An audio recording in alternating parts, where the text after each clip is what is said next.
नमस्कार दोस्तों, मैं हूं Harsh Dhawan, international business trainer, importer और एक्सपोर्टर। हमेशा की तरह हमारे वीडियो की खास बात रही है, जैसा कि आप जानते हैं हम नए प्रोडक्ट्स लेके आते हैं, ऐसे बिजनेस के बारे में बताते हैं जिसमें कंपटीशन ना हो, जो मार्केट में नए हो और जो प्रोडक्ट बिकेंगे ही बिकेंगे। आज की डेट में जितने बायर हैं, नए प्रोडक्ट को और नई एजेंसीज को, नए बिजनेस को, नए लोगों को मौका दे रहे हैं। तो अब क्यों मौका दे रहे हैं भाई? अगर आप कुछ नया रखेंगे, कुछ यूनिक रखेंगे, पुराने प्रोडक्ट में काम करेंगे, पुराने बिजनेस देखेंगे, तो उसमें आपके मार्जिन श्रिंक होंगे। ऑलरेडी कंपटीशन है, तो सबसे बड़ा रीजन यह है कि एक ऐसा प्रोडक्ट है जिसमें आपके मार्जिन बहुत हाई है। आपको अभी तक कोई भी ब्रांड इसमें मिलेगा नहीं। आप खुद बताइए, मार्केट में उतरिए, रिसर्च करिए, अपने आसपास पड़ोस में ही चले जाइए यार, कोई शॉप होगी, कोई डिपार्टमेंटल स्टोर होगा, वहां जाके बात कर लीजिए क्या ये प्रोडक्ट है, और है तो कितने लोग बेच रहे हैं। लेकिन ये प्रोडक्ट है क्या? आप जब मार्केट से रोल लेते हैं, किसी भी तरीके का वेज रोल, स्प्रिंग रोल, किसी भी तरीके का रोल लेते हैं, तो उसके ऊपर रुमाली रोटी होती है ना। रुमाली रोटी क्या है? ज़्यादातर मैदे से बनती है। अब ये एक तरीके से रुमाली रोटी का सब्स्टिट्यूट आया है, जिसे हम बोलते हैं राइस पेपर। राइस पेपर से रोल बना के इस तरीके से रोल बनाए जाते हैं। अब अगर आप देखेंगे गौर से कि इसकी ग्रेस कितनी आ रही है, लुक्स कितनी अच्छी हो गई है, प्लस ये खाने में हेल्दी भी है, तो सबसे बड़ा एडवांटेज क्या है? ये आपको महंगा ही बेचना है। महंगा इसीलिए बिकेगा क्योंकि इसके अंदर क्वालिटी है। सस्ती क्वालिटी जो है वो महंगे रेट पे तो बिकेगी नहीं भाई, अच्छी क्वालिटी महंगे रेट पे बिकेगी ना। लाइफ टाइम का बिजनेस है। आप खुद बताइए, आप कितने सालों से रोल खा रहे हैं और आज भी लोग खा रहे हैं, आगे भी लोग खाएंगे। पॉसिबल हो सकता है ना। तो ये है राइस पेपर। आज हम इसी के बारे में डिस्कस करेंगे। इसमें कितना पैसा लगेगा, क्या कंपटीशन है, क्या मार्केट है, मुझे काम करना चाहिए नहीं करना चाहिए, क्या मुझे समझ आएगा या नहीं आएगा। भाई हर ट्रेड, हर बिजनेस, हर प्रोडक्ट हर किसी के लिए नहीं होता, ये मैं क्लियर आपको बताता हूं। सबसे पहले बात करते हैं इसका यूज कहां होता है। यूज होता है इसका कुलिनरी में। जितने भी फास्ट फूड रेस्टोरेंट हैं वहां पे इसका यूज होता है। यहां पे हम इसको बोलते हैं एडिबल राइस पेपर की डिमांड वो आपसे करेंगे। जितने भी स्प्रिंग रोल्स होते हैं इसी में रैप किए जाते हैं। डम्पलिंग्स के लिए काम आएगा, समर रोल्स के लिए काम आएगा। जितने भी साउथ ईस्ट एशियन कंट्रीज हैं और ग्लोबल कुजीन्स हैं वहां पे इसका यूज किया जाता है। तो सबसे बड़ा एडवांटेज क्या हो गया भैया? रेस्टोरेंट और खाने पीने के लिए यूज किया जाता है। आर्ट एंड क्राफ्ट की अगर मैं बात करूं तो आर्ट एंड क्राफ्ट में non edible, I repeat, non edible rice paper use होता है। ये ज्यादातर हैंडमेड होता है। कैलीग्राफी, पेंटिंग, लैंटर्न्स और डेकोरेशन आइटम्स में ये ज्यादा यूज किया जाता है। ये जो फिगर है ना, ये जो पिक्चर आप देख रहे हैं, इमेज देख रहे हैं, ये है आपका आर्ट एंड क्राफ्ट में यूज होने वाला पेपर। पैकेजिंग में इसका यूज किया जाता है। भाई अगर बायर आपसे मांगता है मुझे इको फ्रेंडली पैकेजिंग चाहिए तो इसका यूज किया जाता है। इसी के साथ साथ यहां पे आप देखेंगे ऊपर एक पतंग सी बनी हुई है, एक काइट बनी हुई है, तो यहां पे काइट में यूज होगा। ये ब्लॉक्स बने हुए हैं, ब्लॉक्स की प्रिंटिंग में इसका इस्तेमाल किया जाता है। पता था इससे पहले? नहीं पता था ना। अभी और चीजें बताता हूं। कई बार प्रोडक्ट हमारे सामने होता है, हमें यही नहीं पता भाई ये है क्या, हम उस पर ध्यान ही नहीं देते। अब सबसे पहले हम बात करेंगे कि इसकी कितने तरीके की क्वालिटी होती है। हर प्रोडक्ट की 3 तरीके की क्वालिटी होती है, हाई, मीडियम और लो। अब तीनों में फर्क क्या है? हाई क्वालिटी की अगर मैं बात करूं, ये प्योर राइस फ्लोर से तैयार होता है। वाटर और सॉल्ट इसमें यूज किया जाता है। टेपियोका स्टार्च इसमें यूज किया जाता है। इसी के साथ साथ इसका जो टेक्सचर होता है वो बहुत ज्यादा स्मूथ होता है, बहुत ज्यादा यूनिफॉर्म होता है। मतलब आप कह सकते हैं कि अच्छे जो हाई एंड रेस्टोरेंट है, होटल्स हैं, उसमें इसका यूज होगा। तो जब हाई एंड रेस्टोरेंट को आप बेचेंगे तो उसको अच्छी चीज बेचेंगे, अच्छी चीज बेचेंगे तो महंगी चीज बेचेंगे, यही होगा ना। तो मतलब अब एक चीज और समझिए, वो रेस्टोरेंट है, उसके पास डेली की सेल आ रही है, लोग रोल खा रहे हैं, ठीक है, तो उसको तो डेली बेसिस पे चाहिए। अगर आप इसका काम करते हैं तो एक चीज याद रखना, ये 365 दिन का काम है। रेगुलर ऑर्डर मिलेंगे इसके, क्योंकि आप किसी रेस्टोरेंट को टारगेट करोगे, रेस्टोरेंट तो सातों दिन खुले रहते हैं। तो इसीलिए अगर आप चाहते हो कि 12 महीने में मैं काम करता रहूं, मेरा माल बिकता रहे, ऑर्डर आते रहे, तो ये है। और कंपटीशन तो वैसे भी नहीं है, क्योंकि आप पहली बार खुद उतरोगे। अभी जो मार्केट इसने कैप्चर की है वो 1% भी नहीं है। अभी ये प्रोडक्ट नया नया आया है, लोगों की नॉलेज में इतना है नहीं, लेकिन हेल्दी के नाम पे तो बिकेगा ना। अब एक एग्जांपल और देता हूं, आप मैदे की रोटी रखो किसी के सामने, समझ आई, ये जो रुमाली रोटी है वो रखो, और राइस पेपर का रोल रखो, तो कस्टमर जिसका बजट है, क्योंकि यहाँ पे हम बजट की भी बात करेंगे, देखो इसमें होगा तो प्राइस फूड का ज़्यादा होगा, और रुमाली रोटी होगी तो प्राइस कम होगा। तो अगर मैं कहता हूँ आपका बजट है, आप सबसे पहले किसका सिलेक्शन करोगे? लॉजिकली बात करेंगे हम, प्रैक्टिकली बात करेंगे, कोई सपने वगैरह यहाँ नहीं दिखाऊंगा मैं आपको, क्योंकि आपने अपना पैसा लगाना है। उसके बाद अगली क्वालिटी है इसकी मीडियम क्वालिटी, ठीक है। इसमें कुछ फिलर्स और लोअर इंक्लूड हो जाते हैं, मतलब जैसी क्वालिटी है कुछ फिलर्स उसमें आप इंक्लूड कर सकते हो। प्लस सबसे बड़ी बात, अकॉर्डिंग टू दिस अगर हम कंपेयर करें हाई क्वालिटी और मीडियम क्वालिटी में, तो यूनिफॉर्म टेक्सचर जो सबसे ज्यादा है वो इसका होगा। ऑब्वियसली क्वालिटी कॉम्प्रोमाइज करोगे। अब लो क्वालिटी और नीचे आ जाओ, तो मतलब ये जैसे फूड इंडस्ट्री में है कि भैया एक का सपोज करो एक रेडी लगी हुई है, उस पे खाना बिक रहा है, फिर एक उसके ऊपर एक छोटा सा रेस्टोरेंट है, उसके ऊपर हाई एंड रेस्टोरेंट है। तो इस तरीके से आप तीनों की तीनों मार्केट आप कैप्चर कर सकते हो। मतलब ये कि अगर आप चाहो तो जो लोग सस्ता माल लेना चाहे तो सस्ता ले सकते हैं, जो लोग मीडियम क्वालिटी का लेना चाहे मीडियम क्वालिटी का ले सकते हैं, जो लोग हाई क्वालिटी का लेना चाहे तो हाई क्वालिटी का भी ले सकते हैं। इसके बाद हम आगे बढ़ते हैं। अभी तक हमने बात की थी एडिबल राइस पेपर की, अब बात करेंगे नॉन एडिबल राइस पेपर की, जो कि ज्यादातर हैंडमेड होता है और आर्टिस्टिक होता है। सबसे पहले हम बात करेंगे इसके क्वालिटी फैक्टर्स की। इसमें जो अच्छी सुपीरियर क्वालिटी होती है, जो मैं आपको बताने जा रहा हूं, इसमें ध्यान से समझना, क्योंकि यही बायर आपसे डिमांड करेगा, और अगर आप इंपोर्ट एक्सपोर्ट बिजनेस करना चाहते हो तो आपको ये करना ही पड़ेगा। बायर आपसे इसकी थिकनेस पूछेगा, जो कि 8 से 20 माइक्रोन्स की होती है। 8 से 20 माइक्रोन्स की एडिबल, मतलब जो खाने के लिए राइस पेपर यूज किया जाता है उसमें यूज होता है।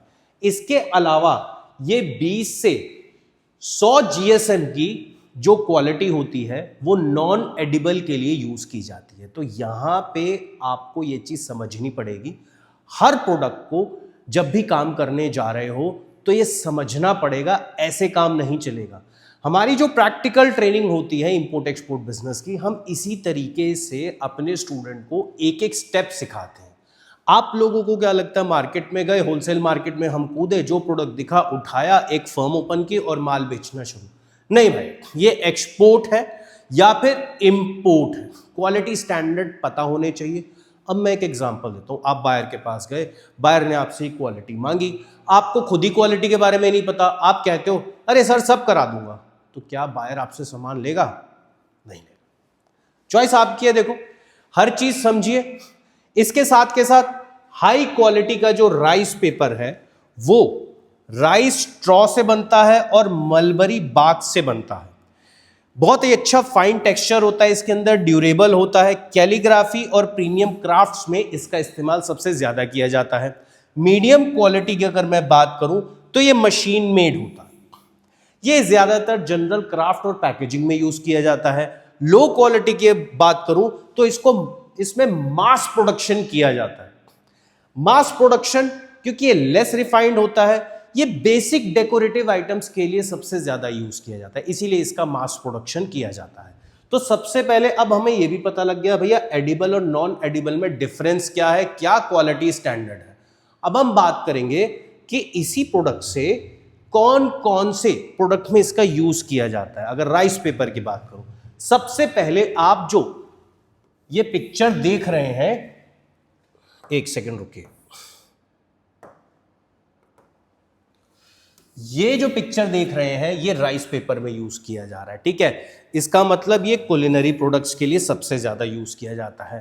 आर्ट सप्लाईज में इसका यूज किया जाता है। आर्ट सप्लाईज में हम बात करें पेंटिंग की, भाई पेपर के ऊपर अगर मुझे पेंटिंग सरफेस के लिए चाहिए वो चाहिए, ठीक है। ऑरिगेमी शीट्स के लिए ये सबसे ज्यादा आर्टिस्ट के द्वारा ये यूज किया जाता है। डेकोरेटिव आइटम्स की अगर मैं बात करूं, अब क्या है, ये है लैंटर्न। लैंटर्न के बारे में आप जानते हैं, आपने देखा भी होगा, ऐड भी देखी होगी, घरों में भी देखा होगा, रेस्टोरेंट में भी देखा होगा, ठीक है ना, कैफे लाउंज बार में भी देखा होगा। आज की डेट में इसका डेकोरेटिव आइटम्स में यूज किया जाता है। इसी के साथ साथ अगर मैं काइट्स की बात करूं तो इसका यूज़ किया जाएगा, पतंगों में इसका यूज़ किया जाता है। पतंगे क्या है, ज़रूरी नहीं है उड़ाने के लिए, आज की डेट में इवेंट्स में भी इसका इस्तेमाल होता है, सजाने के लिए, डेकोरेटिव आइटम्स में यूज़ किया जाता है। अब इसमें क्या है, आपने पतंग बना के बेची या किसी ऐसे इवेंट जो कोऑर्डिनेटर्स होते हैं, मैनेजमेंट कंपनीज होती हैं, उनसे टाई अप किया, उन्होंने आपसे पेपर मंगवाया इसके लिए, उन्होंने एक इवेंट किया।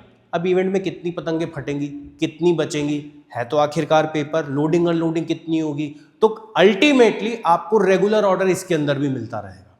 फिर इसके बाद हम बात करें इको फ्रेंडली पैकेजिंग की। ये जो पूरी पैकेजिंग आप देख रहे हो, ये सारी की सारी इको फ्रेंडली पैकेजिंग है। अब दुनिया इधर की उधर हो जाए, एक ट्रेंड जो है वो बिल्कुल चेंज हो चुका है और वो चेंज आ गया है इको फ्रेंडली पैकेजिंग का। आप खुद बताओ ना, आ गया ना इको फ्रेंडली पैकेजिंग। भाई बायर तो मांगेगा, बाहर के देश में मांगेंगे, हमारे देश में भी अब ये चीज आ चुकी है। क्यों? प्लास्टिक बैन होता जा रहा है, सिंपल है। मैक्सिमम स्टेट्स में इंडिया में प्लास्टिक आज की डेट में बैन हो चुका है, कंट्रीज में बैन हो चुका है। अब यहां पे आगे बढ़ते हैं, राइस पेपर। अगर मैं बात करूं जो बेस्ट क्वालिटी का राइस पेपर है, सबसे बड़ी बात एक्सपोर्ट के लिए जो बेस्ट है वो है एडिबल राइस पेपर। सबसे ज्यादा ये बिकता है, सबसे अच्छा ऑर्डर आपको इसमें मिलेगा, मार्जिन भी सबसे अच्छे इसमें मिलेंगे, हाई क्वालिटी का होता है, ठीक है, थिन होता है, और दूसरी बात एडिबल होता है, ये भी तो एडवांटेज मिलेगा।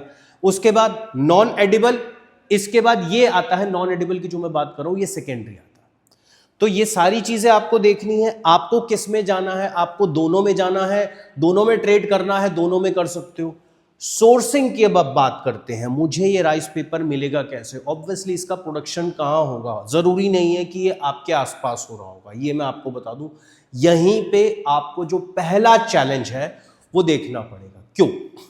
भाई देखो, हर ट्रेड में, हर बिजनेस में चैलेंज होते हैं। कोई भी काम शुरू करोगे, अगर आपको चैलेंजेस के बारे में नहीं पता तो फिर क्या होगा, LOSS। तो अब मैं बताता हूं चैलेंज के बारे में, इसीलिए मैं बार बार कहता हूं प्रैक्टिकली सीखिए, प्रैक्टिकली समझिए चैलेंजेस। सबसे पहले सोर्सिंग अगर मुझे करनी है तो मुझे केरला कोची जाना पड़ेगा। इको फ्रेंडली पेपर जो पैकेजिंग के लिए बनता है वो सबसे ज्यादा यहां पे बनता है। वेस्ट बंगाल में अगर मैं बात करूं तो शांति निकेतन आपको जाना पड़ेगा। ये शांति निकेतन पूरा हब है हैंडमेड राइस पेपर का, जहां पे क्राफ्ट के लिए जो सबसे ज्यादा राइस पेपर यूज होता है यहां पे होता है। अगर मैं बात करूं तमिलनाडु की, तो एडिबल राइस पेपर आपको तमिलनाडु पे मिलेगा। अब अगर हम बात करें, आप सामने देख रहे हैं भाई, आपको एडिबल भी दिख रहा है, नॉन एडिबल भी दिख रहा है, तो आपके पास ये सारी ऑप्शन है। ज्यादातर जो प्रॉफिट है वो एडिबल में आपको ज्यादा मिलेंगे। ब्रांडिंग की बात करूं, एडिबल में ज्यादा बना सकते हो, लेकिन एक चीज और, एडिबल में लाइसेंस भी आपको लेने पड़ेंगे, इंस्पेक्शन भी कराना पड़ेगा, सर्टिफिकेशन भी लेने पड़ेंगे। अब सवाल ये उठता है कौन कौन से है, ये मैं आगे बताने जा रहा हूं, तो बने रहना, हर चीज समझाऊंगा, सिखाऊंगा, ऐसी बात नहीं कोई चीज छोड़ूंगा, घबराइए मत। अब आगे बढ़ते हैं।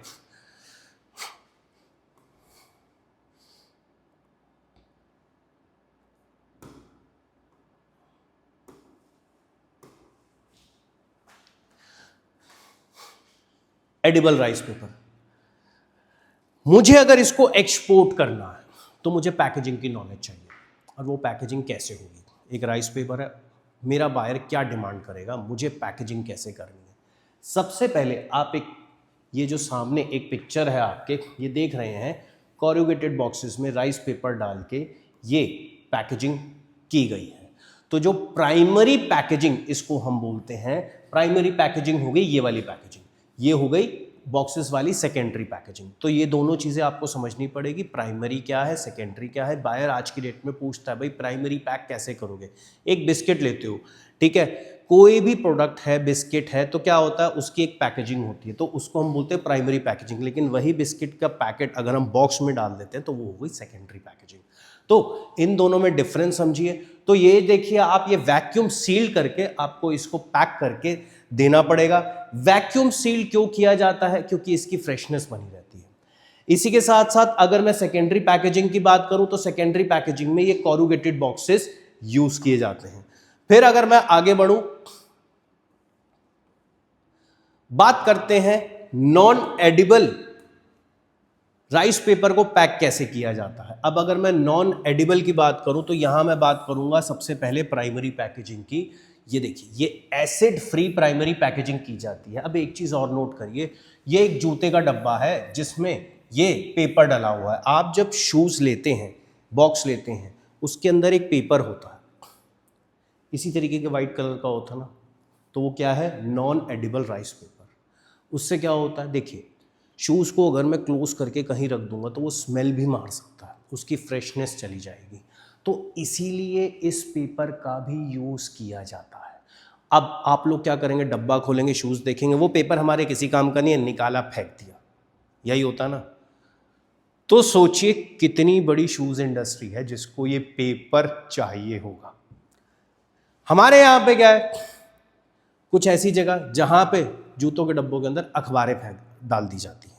बैग है, उसको दिखाने के लिए, उसकी स्ट्रेंथ दिखाने के लिए, उसकी डेप्थ दिखाने के लिए अखबार या कोई भी कागज़ उठा के डाल दिया जाता है। लेकिन नहीं, वो यहाँ पे ज़रूर चल सकता है, वो बाहर नहीं चलेगा, याद रखिए। इसीलिए इसकी डिमांड और इसके ऑर्डर आपको अच्छे मिलेंगे।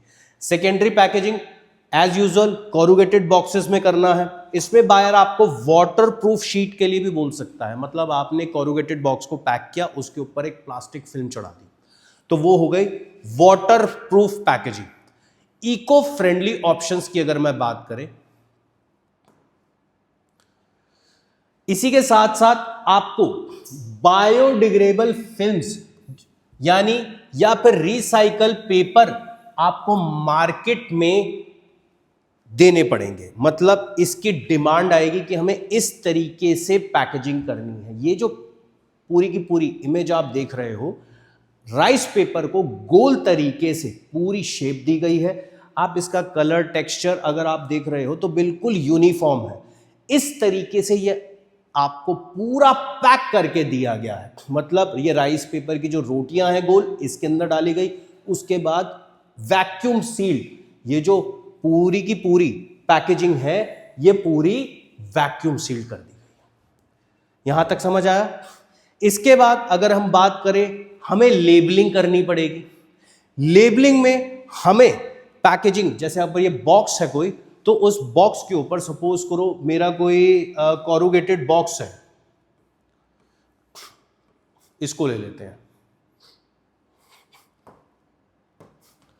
ये कोरुगेटेड बॉक्सेस हैं, तो मुझे यहाँ पे पूरी प्रोडक्ट की इंफॉर्मेशन प्रिंट करनी पड़ेगी। प्रोडक्ट क्या है, एक्सपोर्टर कौन है, इंपोर्टर कौन है, ये प्रॉपर तरीके से लेबलिंग आपको करनी पड़ेगी। इसका ग्रॉस वेट कितना है, नेट वेट कितना है, मेजरमेंट कितना है, ये सारी जिम्मेदारी आपकी होगी। एक बात बताओ ना यार, पैकेजिंग की जिम्मेदारी किसकी होती है? सेलर की होती है ना, बायर की तो नहीं होती।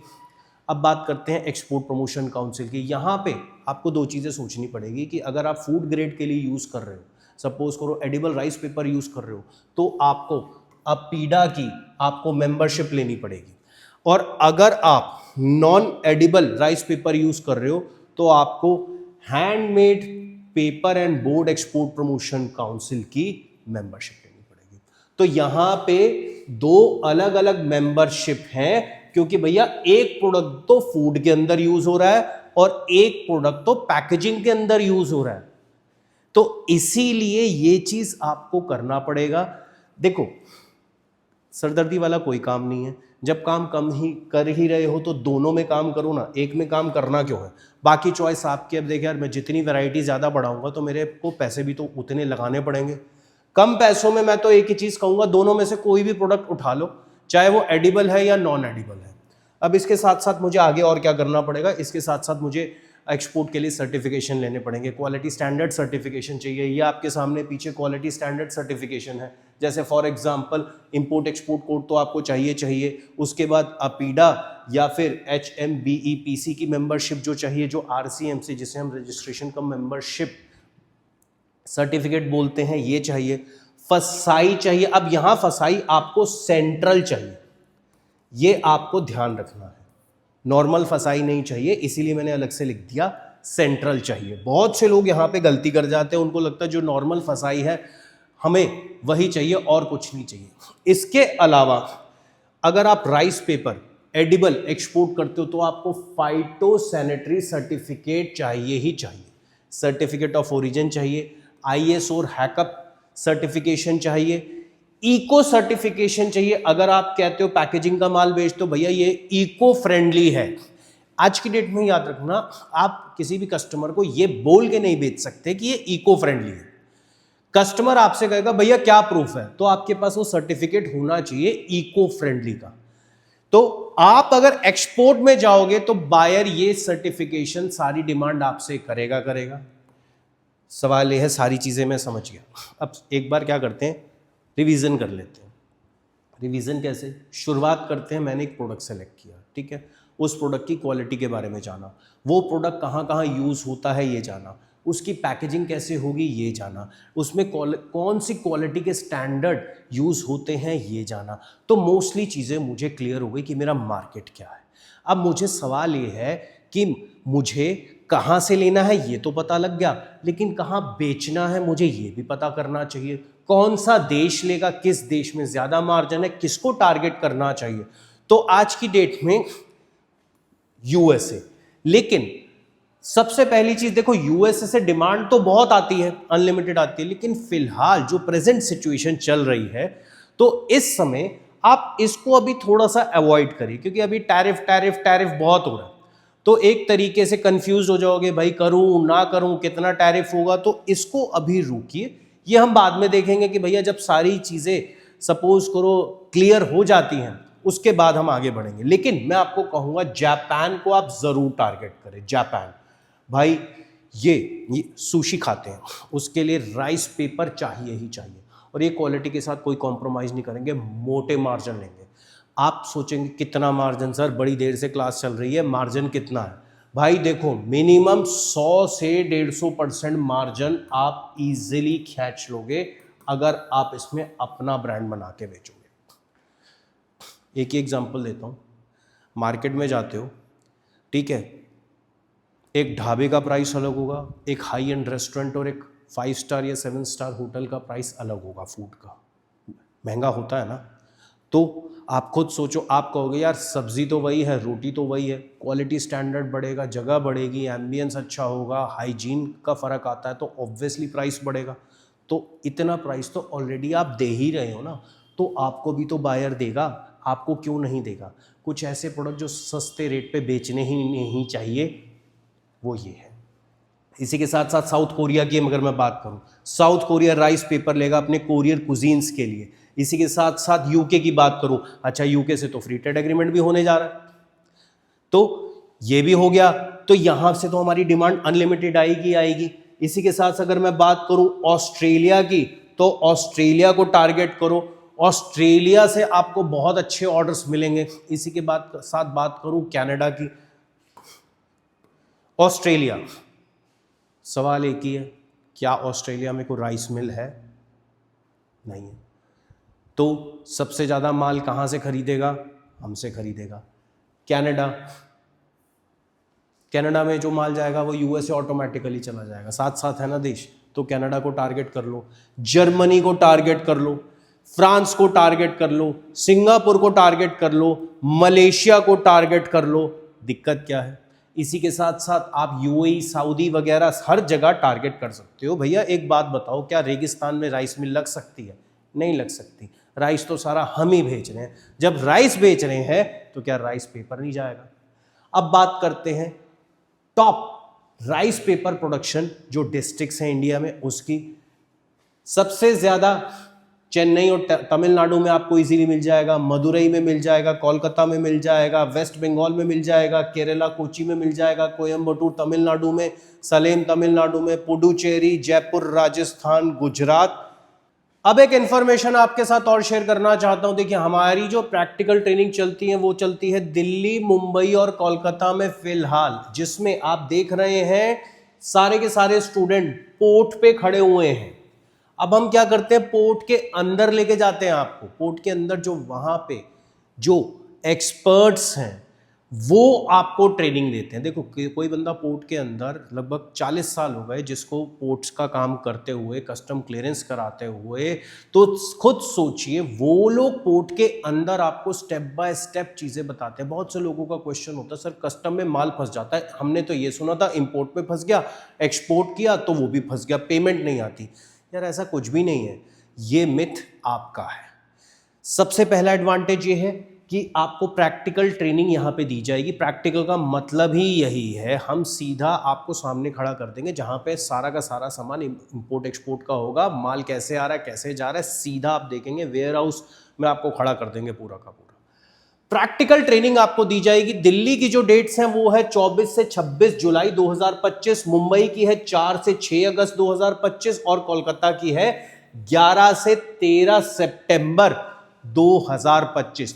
तो तीनों में से जहां पे भी आप आ सकें तो ऑफलाइन ट्रेनिंग जरूर लें। एक और चीज बता देता हूं, ऑफलाइन ट्रेनिंग में 2 दिन का लंच हमारी तरफ से इंक्लूड होता है। जिस दिन पोर्ट विजिट होती है उस दिन आपका सेल्फ रहता है बस। अब रजिस्ट्रेशन के लिए ये कॉन्टैक्ट नंबर आपके सामने है, इन पे कॉल कर सकते हैं। वेबसाइट आपके सामने है, वेबसाइट पे जाके विजिट कर सकते हैं। हर इंफॉर्मेशन हमने वेबसाइट पे ऑलरेडी डाली हुई है। तो प्रैक्टिकली अगर आप इंपोर्ट एक्सपोर्ट बिजनेस सीखना चाहते हैं, ऑनलाइन घर से भी प्रैक्टिकल ट्रेनिंग लेना चाहते हैं, तो ये जो स्क्रीन पे जो नंबर आ रहा है, इस दिए गए नंबर पे आप आज ही कॉल करें और जो भी ट्रेनिंग लेना चाहते हैं, जिस स्टेट में लेना चाहते हैं वहाँ पे आइए, मैं ही आपको ट्रेन करूँगा और जिस तरीके से आपको समझाया उसी तरीके से आसान भाषा में सरल तरीके से आपको समझाऊंगा। अब ये तो बात हुई प्रैक्टिकल ट्रेनिंग की। इसके बाद हम बात करेंगे कि भाई इसमें चैलेंजेस क्या है। अगर मैं राइस पेपर की बात करता हूँ, सबसे पहली चीज़ चैलेंज ये है कि भाई आपको लाइसेंसिंग के प्रोसेस से होके गुजरना पड़ेगा। इन्वेस्टमेंट ज़्यादा नहीं है, लेकिन लाइसेंसिंग और इंस्पेक्शन के प्रोसेस से होके गुजरना ही पड़ेगा। हम चाहें भी तो इससे बच नहीं सकते। अच्छा सप्लायर चाहिए, वो भी हम जब आप आएंगे हमारे पास तो हम बताएंगे किस तरीके से लेना, और इसका एक वीडियो भी आगे आने वाला है। तो सप्लायर अच्छा कैसे है, जेन्युइन कैसे है, बायर जेन्युइन कैसे है, कोई स्कैम तो नहीं हो रहा। स्कैम से यार बच के रहिए, बस मैं एक ही चीज़ कहूँगा। और उधार पे किसी को माल मत दीजिए, जो भी है कैश पेमेंट या इसकी एक टर्म है एलसी, आप उसमें ज़रूर डील करें। अगर आपको एलसी की नॉलेज नहीं है तो हमने वीडियोस बहुत डाले हुए हैं एलसी के ऊपर भी, आप उनको जाके देख सकते हैं। उम्मीद करता हूं ये वीडियो आपको अच्छा लगा होगा। एक प्रोडक्ट जिसको हम कहते हैं राइस पेपर, इसके बारे में आप समझे होंगे। तो शुक्रिया, धन्यवाद, आपने अपना कीमती समय निकाला और स्पेशली सीखने के लिए निकाला। बहुत कम लोग हैं जो सीखने के लिए आज समय भी दे पाते हैं। तो दोस्तों, इस वीडियो में इतना ही। हमेशा आता रहूँगा, नए वीडियोस बनाता रहूँगा और आपको नई नॉलेज देता रहूँगा। और हमारी कोशिश यही रहती है कि कम से कम पैसे में जिन बिज़नेस को, जिन एक्सपोर्ट को आप करना चाहें, इंपोर्ट कराना चाहें, तो आप शुरू कर सकें। रीज़न भाई, आज की डेट में एआई का ज़माना है, टेक्नोलॉजी चेंज हो रही है, जॉब्स की बहुत दिक्कत हो रही है। तो इसीलिए अपना फ्यूचर सिक्योर करिए, काम करिए, एक्सपोर्ट करिए, खुद भी आगे बढ़िए और देश की तरक्की में भी भागीदार बनिए। मिलता हूं अगले वीडियो में, तब तक के लिए जय। नमस्कार दोस्तों, हम आपको यहाँ पे लाइव एक्सपोर्ट होते हुए दिखा रहे हैं। क्या प्रोसेस और प्रोसीजर है, आप राइट साइड पे देखिए। हमारे सारे स्टूडेंट भी प्रैक्टिकल ट्रेनिंग ले रहे हैं। एक्सपर्ट्स आते हैं हमारे इंस्टीट्यूट में प्रैक्टिकल ट्रेनिंग देने के लिए। फिलहाल हमारे पास खजूर आए हुए हैं, डेट्स आप बोलते हैं, ये इंपोर्ट ज्यादा होता है, ठीक है। कुछ कंट्रीज है जो मैं बता देता हूँ, इंडिया में इसकी कंजप्शन बहुत है और जैसे जैसे मौसम में ठंडक पड़ती चली जाएगी इसकी कंजप्शन इंडिया में और बढ़ती चली जाएगी। तो ये है सीएफएस। सीएफएस में माल अनलोड होगा, एफसीएल का भी LCL का भी, LCL का तो यहीं आएगा, आपको माल यहीं पे भेजना है अपने LCL कार्गो का। जितने भी देख रहे हो ये छोटे कंटेनर के अभी माल पड़े हुए आपके सामने, LCL कार्गो के लिए पड़े हुए। पैलेट पैकिंग है, इसका फ्यूमिगेशन होता है, प्लस कंटेनर का भी फ्यूमिगेशन होता है। ये भी सारी फैसिलिटी आपको मिल जाएगी, और कुछ पोर्ट पे पैलेट पैकिंग की फैसिलिटी भी होती है।